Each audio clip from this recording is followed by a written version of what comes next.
So, welcome to the See You Next Tuesday show. It is Tuesday, August 25th. Yeah, it's about 5:28 p.m.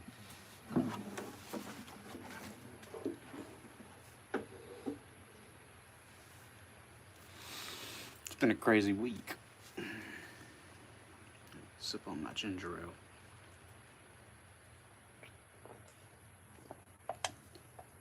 I'm not going to mention the popular court case that's going on.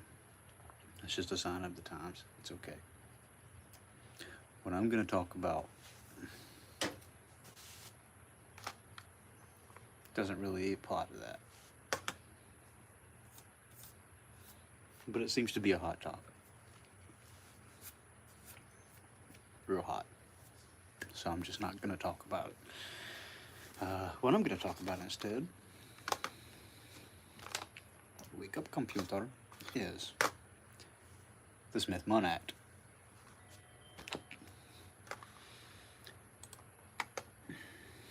I went to journalism school. Finished up in 2013. And the whole time I was there, the instructors really stressed that we were supposed to tell people what to think about, but not what to think, and not how to think. Because at the time, thinking was still sort of a thing. And that was only 13 years ago that they were teaching. It was a lower grade level they were teaching us to read, to write to. It's like 8th grade reading level.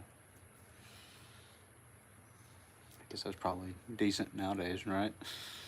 Swinks. Where am I headed with this? In 2012, there was something happened that was passed through in the National Defense Authorization, NDAA Act of 2013. It was approved in 2012, but it went through in 2013. And it was the repeal of the Smith-Mundt Act, the Smith-Mundt U.S. Information and Educational Exchange Act of 1948. Now that regulated, let me turn you around here.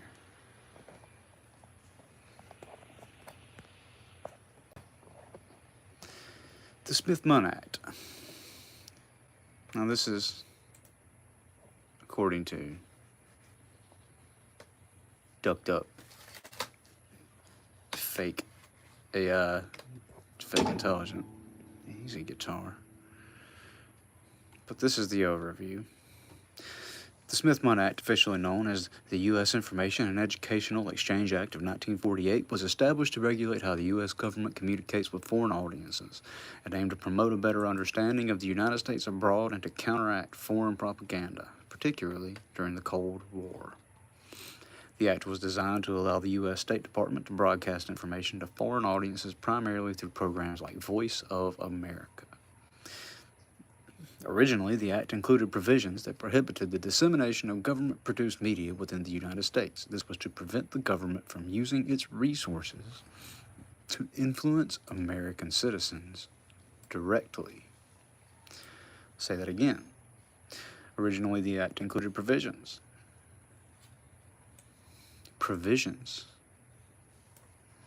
that prohibited, that means made forbidden, the dissemination, that means the spreading out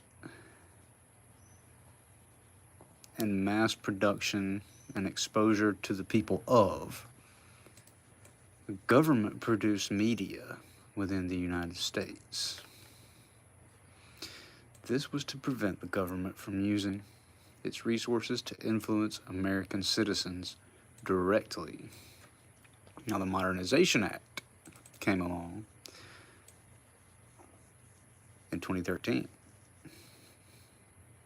In 2013, the Smith-Mundt Modernization Act was signed into law, which lifted the ban which means unprohibited. Where am I? Here we go.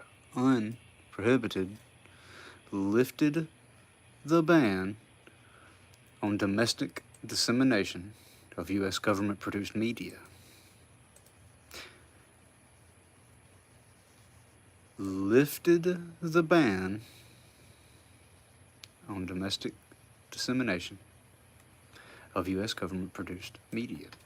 This change was made to adapt to the realities of the internet age, where enforcing such restrictions became increasingly difficult. There you go, mouse. The modernization allowed Americans greater access to content from the U.S. government, media organizations, although it did not permit the government to use these materials for propaganda purposes against its citizens.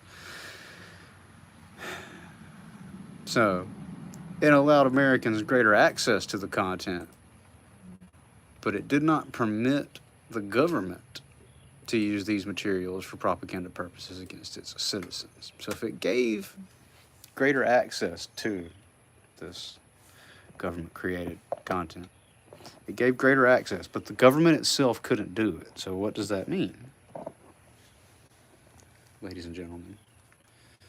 It means they had third parties, they had pass-throughs. So news organizations probably, think about it with just a little bit of logic here, probably a lot of the popular YouTubers, podcasters, influential people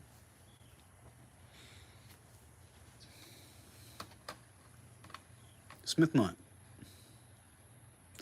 This happened in 2013, and the NDAA was passed through 2013. That was when I graduated college. It was my final semester. And you could certainly tell the difference afterwards. Smith Month, the lifting of the ban of the exposure to government-sponsored media and information, just not quote-unquote directly from the government, right? They didn't directly do it. How many times have we heard that one in the last couple of years, right? It was my corporation. It wasn't my government. It was my corporation did it, not my government. Well, corporation at the behest of whom? Or is it maybe even the other way around now? What's Operation Mockingbird, guys? Now you'll see this word, alleged. Let's go to Wikipedia, the crowdsourced, accepted explanation for things. Not acceptable for research papers. Probably acceptable for research papers these days, right? I guess you could tell ChatGPT to exclude it. I know y'all ain't writing papers anymore. Ask me how I know. Operation Mockingbird, an alleged large-scale program of the United States Central Intelligence Agency that began in the early years of the Cold War and attempted to manipulate domestic Americans' news media organizations for propaganda purposes. According to author Deborah Davis, Operation Mockingbird recruited leading American journalists into a propaganda network and influenced the operations of front groups. CIA support of front groups was exposed when an April 1967 Rand Parks article reported that the National Student Association, the NSA, received funding from the CIA. In 1975, Church Committee on Congressional Investigations revealed agency connections with journalists and civic groups. Blah, blah, blah, blah, blah. I don't necessarily disagree with secret, covert organizations like the CIA. They get their hands dirty so that we don't have to get our hands dirty, and they're not supposed to operate against us. So, that's whatever. But, CIA guys, I see what you do. I respect it. Respect it. You guys are doing stuff, and that's okay. And look, these alleged programs are necessary because a person is intelligent, but people are gullible and easily led and easily influenced. And if the wrong influence gets a hold and gets into play, then things get a little wonky, and the whole boat turns over. You know, I can understand that. So if you know there's going to be poisoning of the well, so to speak, as far as information goes, it might as well be us poisoning it for the good of us, right? I mean, you know, it is what it is. But without these guys, and without not the National Student Association, but you know these guys, the new NSA, without those guys, those are like locks on the doors. And locks on the doors keep people out, but they can also keep people in. So it's a two-way street on that, you know. But it'd be better to be locked into a house while the world's burning down outside and going crazy than it would be to be locked out of the house, right? So those are our locks and gates and fences, so to speak, part of them. And, you know, that is what it is. And I'm not trying to expose any of this. This is all the known stuff. And I just want to put it back on everyone's mind and just help you understand that what we see a lot of times is a show. If it's happening outside of your yard and you can't see it happening, maybe it's real, maybe it's not, and it doesn't really matter if you can't affect it. So think of these guys as a skit group, I guess, you know, like the kids in the hall, right? The kids in the hall, they make entertainment and skits, and those skits have grains of truth to them, and that's why they're entertaining, and that's why they hook onto us in the first place, because they have grains of truth and they're relatable, right? So the kids in the hall cook up these different skits and they run them through, and think about who a lot of the main media people were. I mean, nothing against any of these guys, right? But like Anderson Cooper was on Channel 1 News. When I was in middle school, Channel 1 News was sort of like MTV News.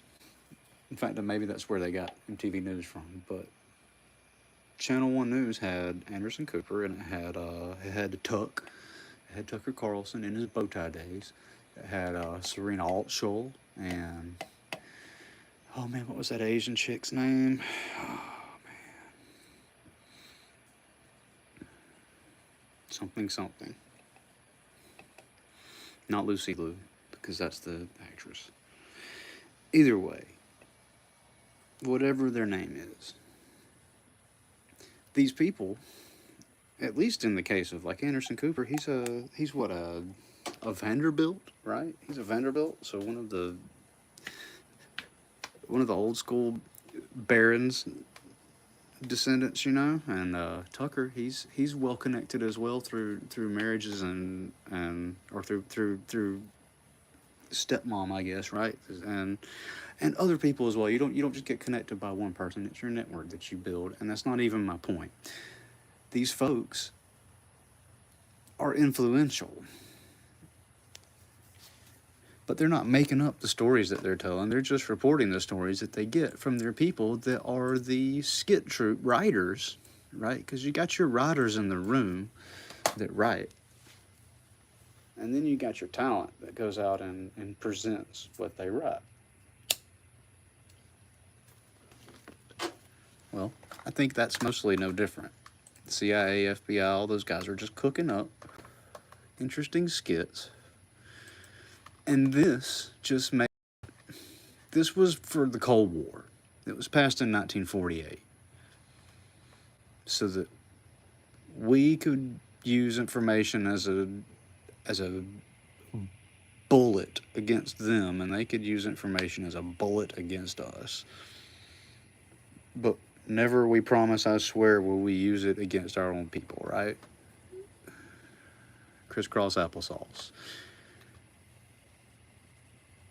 And it was modernized, so essentially the part that mattered was repealed. The ban was lifted for the dissemination. That's like getting a green light to write. Now we can write stories for us, you know. Now our guys write stories for us that entertain us. But at no point should you necessarily take those stories very seriously. Take them with a grain of salt. Take your own personal life much more seriously, because there's a good possibility that the Smith Month lifting of the ban of domestic restrictions on the dissemination of government materials, if you fall victim to that, well, that's on us. If we fall for that, that's on us. It's just an offer that they're making. Here, try this out and see if it fits you as an idea. Hey, why not? See if you believe it or not. Just don't take the offer. Don't get involved. Whatever it is, whatever they throw at us, is it not obvious that they are just trying? Whoever the they is, whoever this they is, they are trying their best to light a Molotov cocktail in a car full of gasoline. So, let's not, guys. Just everybody be cool and understand that this even extends to the ideas, to the way that stuff is presented. Something could be a video of something that 100% happened, and the way that they present it is not the way that it happened, or it's just a different message than the one that you would actually get somehow. And then did they lie? No, they didn't lie. They showed you exactly what happens, and they told you a version of what they think happened, right? So there was no lie involved. They just told a story, you know? All we can do as journalists is give facts, and if you start to add in the story and the details, then you're taking away from what the information is. But if the information is not real, then all they have is a story, and that's kind of my point. The more of a story that it is, the less of facts are usually involved. So think about that. How much does what is happening at any given moment on the news sound like an episode of something on Netflix? Most of the time? All the time? You tell me.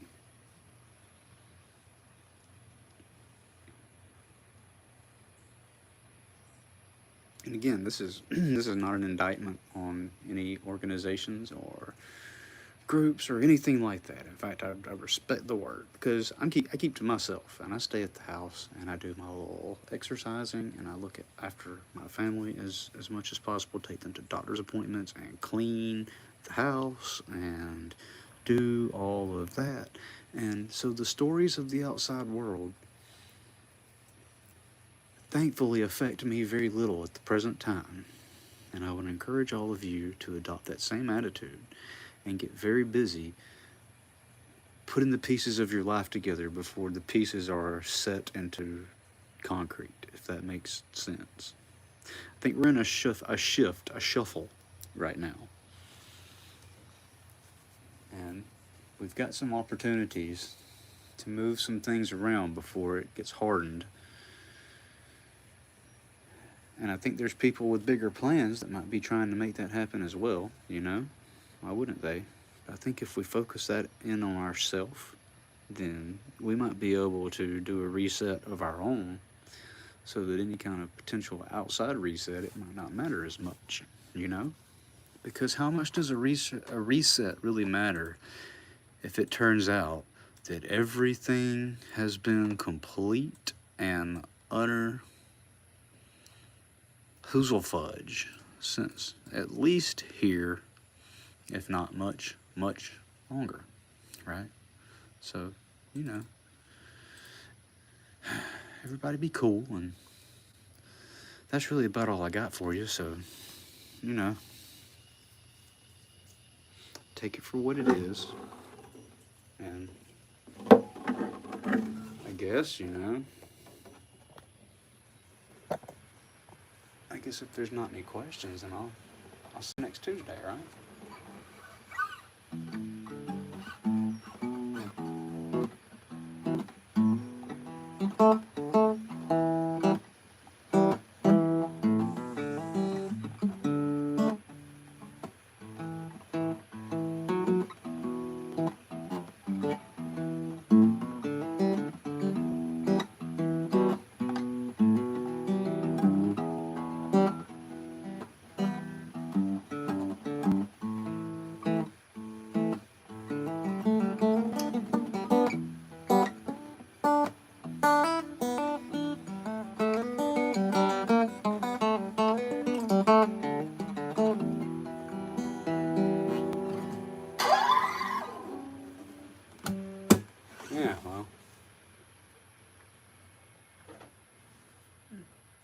still lit.